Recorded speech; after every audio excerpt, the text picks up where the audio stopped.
Amani, ile ndoa hainifai mimi.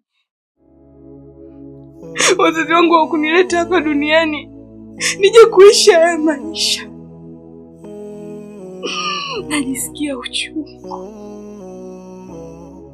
najisikia maumivu ambayo yanatengeneza sumu ambayo sijui kesho yangu inaenda kuwa. Naumia sana.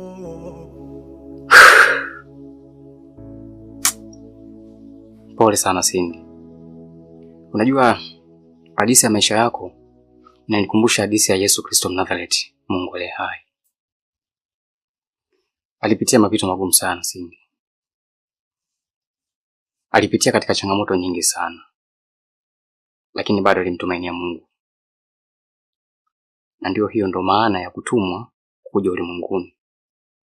Historia yake ilikuwa inafundisha mambo mengi sana, hasa katika maisha ambayo sisi tunayapitia. Mfano wa maisha yako ambayo unayapitia sasa hivi. Lakini nataka nikupe moyo.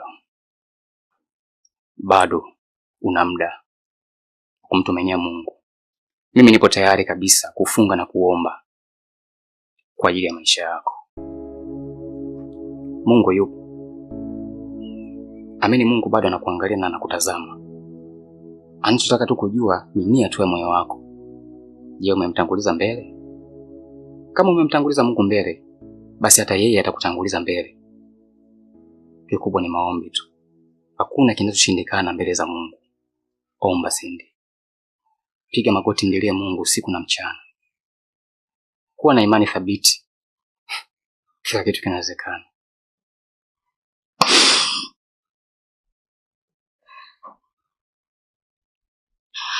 Amani, naomba unikumbatie.